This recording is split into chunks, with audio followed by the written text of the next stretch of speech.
Standing on the... Hello, I'm just waiting to see if anybody's there. See if you can hear me.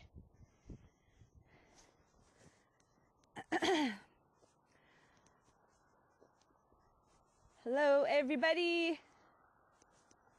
I'm just standing on the hill with an announcement for you all.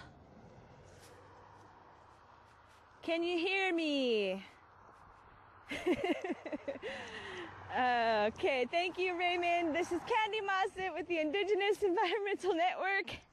Moments ago, the White House made an announcement that they are going to deny the permit to bore underneath. The Army Corps of Engineers will deny the permit to bore underneath the Missouri River.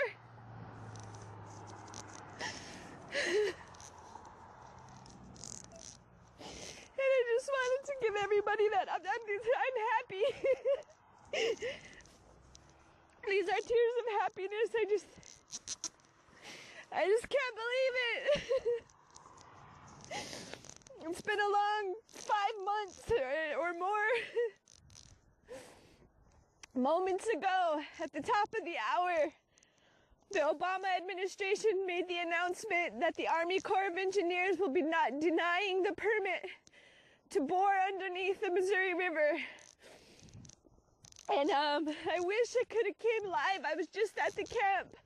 They formed a circle, a human circle all the way around the camp, and people were holding hands and singing and praying. They made the announcement at the sacred fire, and they're there now. There's songs being sung and drums and people singing and happy and hugging each other and oh man, it's because of all of you guys and your prayers and all the people that heard us and responded to the call. But this is important. This is important right here. The Obama administration did say that the Army Corps of Engineers did deny the permit to bore under the Missouri River. However, the Obama administration will be turning over January 20th. And we must have a full environmental impact statement. We must remain vigilant. As you know, our president-elect is Donald Trump. He is in support of the Dakota Access Pipeline. So, we remain totally happy here, but we remain vigilant. And we remain pushing for a full environmental impact statement for the over 1,100 mile long, 4-state long pipeline. So we need to remain vigilant. We need to know that there are fights out there. There's the Bayou Bridge pipeline. I might be saying it wrong, Cherie Foytlin. Oh, I'm so sorry. I'm sending a shout out to all the other pipelines that people are fighting, that we need to continue to fight, and we need to continue to remain vigilant, but it's just thank the Creator, man. Thank you all, because they told us in the beginning, what are you doing? You're not gonna stop a pipeline that's at the time 60% complete. And then recently they said, what are you doing? You're not gonna stop a pipeline that's 90% complete. And today, Sunday, December 4th, 2016, people gathered to hear the news that the White House announced that the Army Corps of Engineers under the Obama administration will be denying the permit to bore underneath the Missouri River, effectively stopping Dakota Access Pipeline for now and effectively stopping Energy Transfer Partners. Everybody in the camp is in celebration. If you're just tuning in, this is Candy Mossett with the Indigenous Environmental Network. Mandan Hidatsa, Rikara woman born and raised here in a fossil fuel state that never ever had this much pushback from the fossil fuel industry, ever. It's so historic.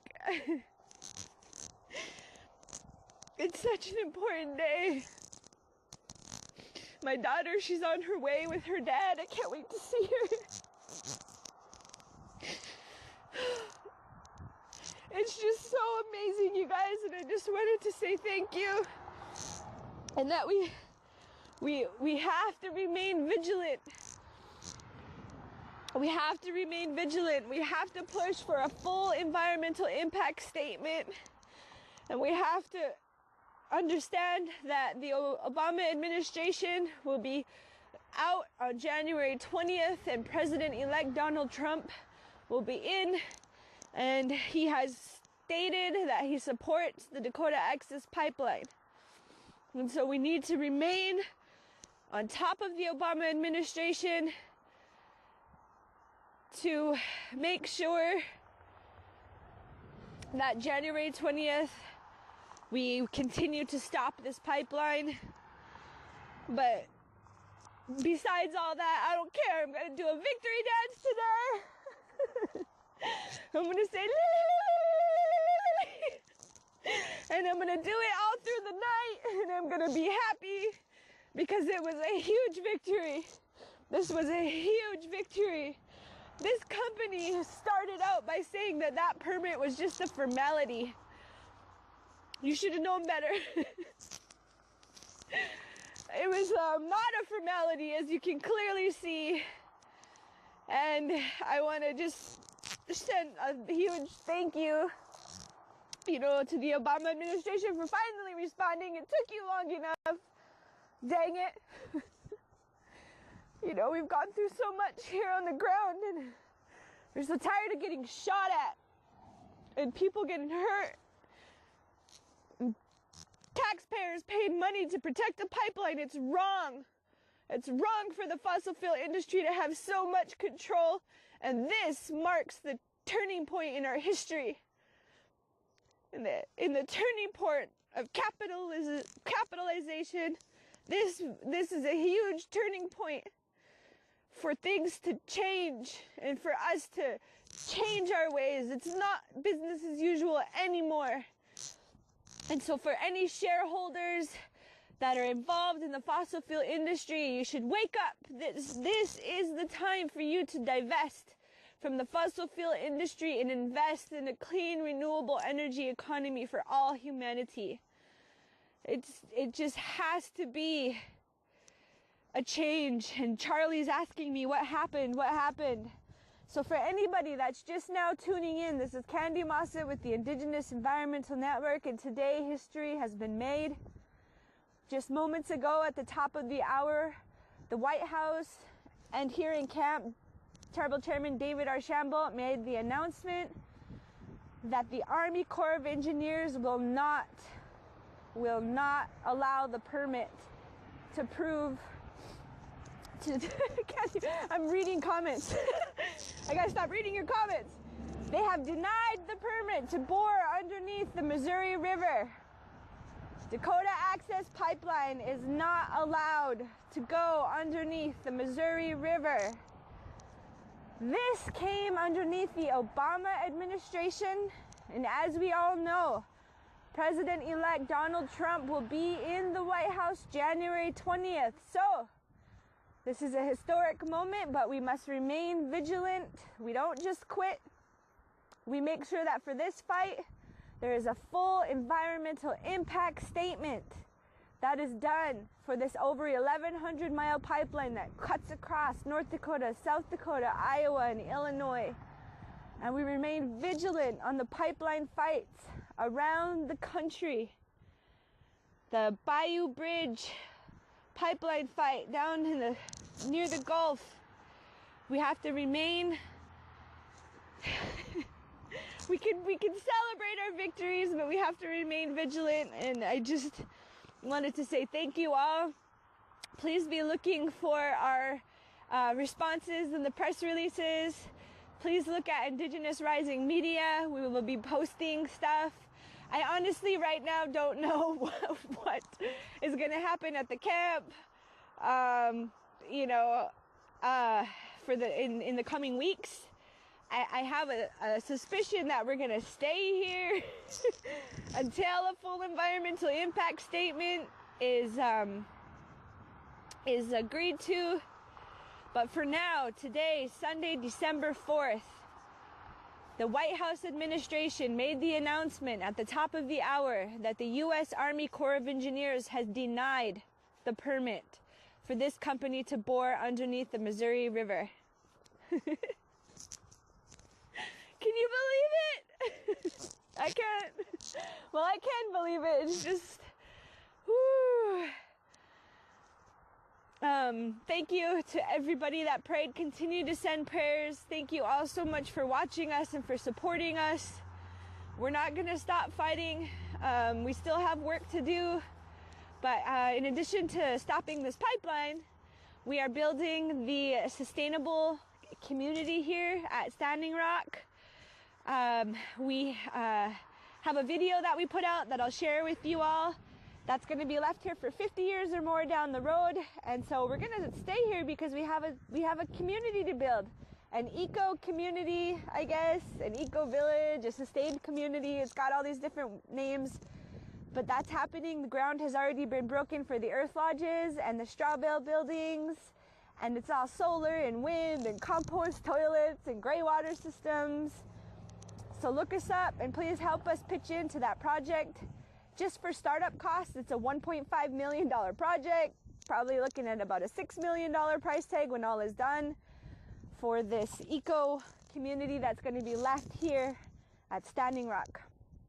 We didn't just, come in here and stop a pipeline. We're showing what just transition truly looks like. And we're showing that it doesn't have to be business as usual. And we're showing that it's about all humanity. Yeah, do we care about those pipeline workers? Yeah, we do. You want a job? Let's get jobs in the renewable energy sector. Because right now, that is the competitive market. If it's just about economics, the price of solar has decreased 600% in the last 5 years. If we divested from the fossil fuel industry right now, we would have 3.4 million new jobs on top of the jobs we already have in the renewable energy sector. How's that for building new jobs and new energy capacity in this country? We don't have to listen to the propaganda. We don't have to be divided as people and as community members, because we want everybody to be employed and be hard-working people. We just don't want those workers to get hurt too. And the fossil fuel industry has hurt, I can't even talk, jeez, has hurt a lot of people over the years. If you don't know, I'm Mandan Hiratsa Rikara. I'm from Newtown, North Dakota, in the heart of the Bakken Formation, where this oil is supposed to come from. And they're continuing to frack in my community. And so we have to remain vigilant that we stop the fracking. But today was a huge step in the right direction, where we're never guaranteed to win. We were never guaranteed that if we pushed back, that we would be successful, but we do know that we were guaranteed to fail if we didn't at least try. And that's what I'm asking the world. Don't be afraid to at least try. This isn't even us against each other. This is us educating ourselves as humanity on this planet, that we can live in a good way. I can't stress enough to people that say, well, what do you drive? Well, you know what? I drive a hybrid for one thing. And it was really expensive to buy that hybrid for me. I couldn't hardly even afford it. But if we have more options, we'll take them. If we had a country that allowed us to have all these plug-in electric vehicles that we plugged into solar power generators, we would drive them. Copenhagen just became the first country to have their bikes overtake their cars. Why can't the United States be like that? Well, here's the thing. It can.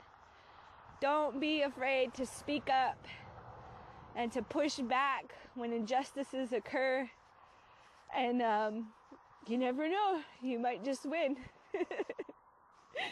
And I just want to say that this is a turning point, and this is a real victory for us as Native people that have lived through genocide. And we're still here. And we've never changed our story over 500 years that you have to take care of the earth so that she can take care of us. Our most precious and most important resources of all are the water we need to drink, the soil we need to grow our food in, and the air we need to breathe. And today, at the top of the hour, the White House administration made a statement. It's all over the news. Turn your news channels on. I think like MSNBC and others have already put the news out there that the U.S. Army Corps of Engineers has denied the permit to bore underneath the Missouri River. And with that being said, we remain vigilant because January 20th, President-elect Donald Trump, who supports the pipeline, might try to do something. I don't know. So we need a full environmental impact statement. We need that to happen. And it should have happened in the first place. And I want to see if there's any questions. So let's see. The vets came and the vets helped us win. You can follow us also on Indigenous Rising Media. It was there's just so much. There were so many reasons. I don't know if people know about the site where we're camping at, Ocheti Shakoi Camp. Over 200 years ago, there was medicine put in the ground on that very spot. It was a trading route. You can find shells from the ocean there, and we're in the geographic center of North America, nowhere near the ocean. And over 200 years ago, it was prophesized that we would come together at a point in time in the future in unity. Because when we gathered then, we were enemies. And we would gather and trade goods with each other because we had a lot of diversity. My tribes were farming tribes. That's why we always lived along the Missouri River for most of the time. Especially the Manda and Hidatsa. The Arikara came from south. But lived along the waterways. And some of the other, like the Lakota, Dakota, Nakota had more of the meat. And so, we'd get together and we'd trade. And we'd all look at each other and watch each other, It was a good spot where we could all see each other. And it was then, over 200 years ago, that medicine was put in the ground. And this day was prophesized. And I have the goosebumps right now. Because this is it. And we're living in that moment in history. And it's a pivotal moment. And we need people to remain vigilant and to continue the fight against the fossil fuel industry. But in a good way. In a good way. I'm thinking of my coworker, Dallas Goldtooth, right now. I really wish you were here. But you're here in spirit, and so thank you, Tom, our director, and Simone, our office manager. That's it, our staff of 4. And thank you, everybody here. Oh my God, thank you, David Archambault, chairman of the Standing Rock Sioux Tribe. And thank you, Standing Rock, for standing up and saying no. We don't want this. We do not want fracking. We do not want a pipeline. This is the only reason we are here, is because of you. You did this. You started this. And I just want to say Matagirads and Hidatsa. Or I guess I should say Wopila. Because it's just, and everybody, the thousands and thousands and thousands of people, there's no way this could have been done without every single person. But we just remain vigilant and we remain happy. And I'm going to get back to the camp.